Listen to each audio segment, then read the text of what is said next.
আমাদের সমাজে মানুষ নামাজ পড়ে সমালোচনা করে, তাহলে তার নামাজ কোথায় গেল? তার নামাজের বিষয় কোরআন মধ্যে বলছেন, মুহাম্মদ বলেন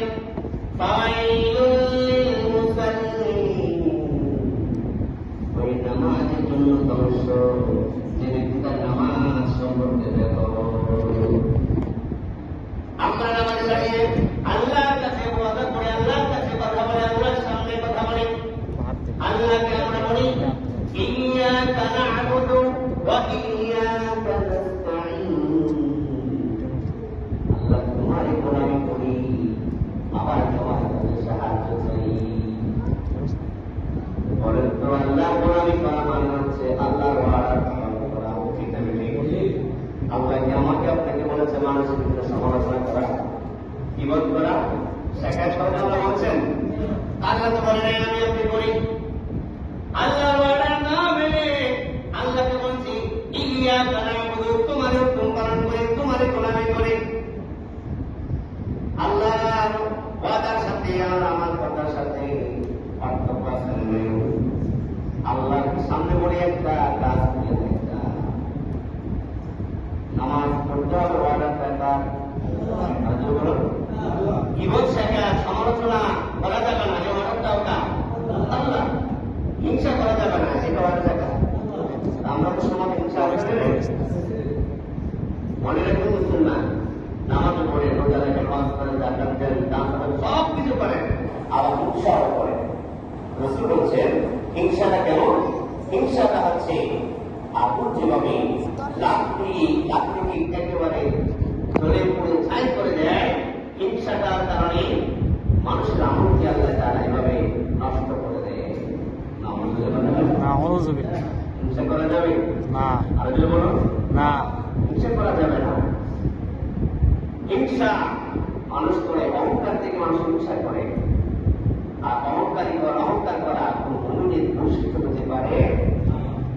সূরা নিসা 36 নম্বর আয়াতে শেষ অংশে আল্লাহ পাক বলেন ইন্নাল্লাহা লা ইউহিব্বু মান কানা মুখতালান। ঈশ্বর আল্লাহ তাআলা কোন দাম্ভিক অহংকারীকে পছন্দ করেন না। আল্লাহ বলেন যে অহংকার আসলে নেই। আল্লাহ সকলকে অহংকার থেকে হেফাজত করুন। আমিন। আল্লাহ আমাদেরকে বিপদ সমালোচনা করা থেকে হেফাজত করুন। আমিন। হিংসা করা থেকে হেফাজত করুন। আমিন। ইন্নাস সালাতা তানহা আনিল ফাহশাই ওয়াল মুনকার। নামাজ মানুষকে অশালীন অন্যায় আচরণ থেকে দূরে রাখে।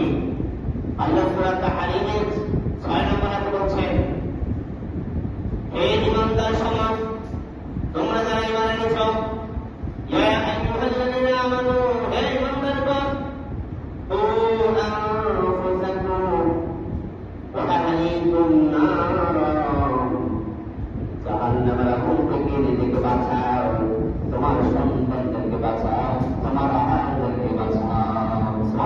সুবহানাল্লাহ। আমি প্রশ্ন আপনাদের কাছে দিতে চাই, জান্নাত জাহান্নাম তৈরি করা হয়েছে না হবে? হয়েছে।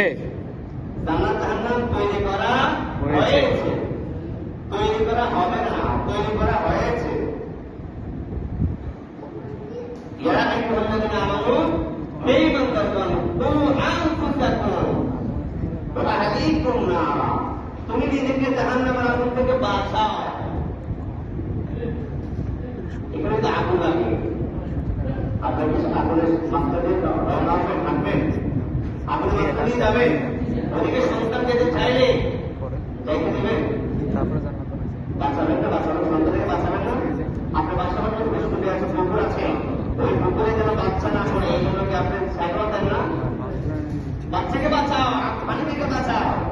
তার মানে এখানে প্রশ্ন আছে, জাহান্নাম তৈরি করা আছে, এই জাহান্নাম থেকে নিজেকে বাঁচাও। এই জন্য বলছেন ওয়া আওলাদুকুম বিস-সালাহ, সন্তানের মধ্যে নামাজের আদেশ করো। ইব্রাহিম আলাইহিস সালাম পিতা সন্তানদের মধ্যে ওয়াজ করছেন, নসিহত করেছেন।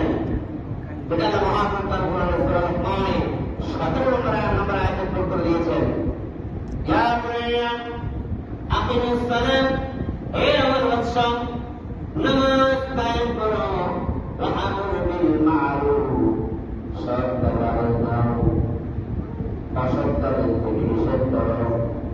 আপনার যারা এখানে বাবা আছেন, কয়েকজন সন্তানদের মাঝে এই নসিহতটা করেছেন, বাবা বুঝে যাও, সৎ কাজ করো, ভালো কাজ করো, অন্যায় থেকে নিজেকে দূরে রাখো। যদি আপনি না করে থাকেন, আপনি বাবা হিসেবে কোনো পরিপূর্ণ বাবা হতে পারবেন না। আপনি বাবা বৈশিষ্ট্য কোনো বুঝতে পারবেন না। শুধু সন্তানকে পোশাক পরালে বাবা হওয়া যায় না, শুধুমাত্র সন্তানের খাবারের জন্য নিজেকে ব্যবস্থা করলে বাবা হওয়া যায় না, শুধুমাত্র সন্তানকে করে বিশ্ববিদ্যালয়ে পড়ালেও বাবা হওয়া যায় না। একজন বাবার পত্নী, একজন মা পত্নী, একজন আদর্শ বাবার পত্নী, একজন আদর্শ মা পত্নী হবে যিনি তার সন্তানকে জাহান্নাম থেকে বাঁচার রাস্তা শিখাইয়া দেবে। সুবহানাল্লাহ। আপনি বাবা হতে পারবেন না সন্তানকে জাহান্নামের রাস্তা থেকে বাঁচানো রাস্তা না শিখাবেন, ততক্ষণ পর্যন্ত বাবা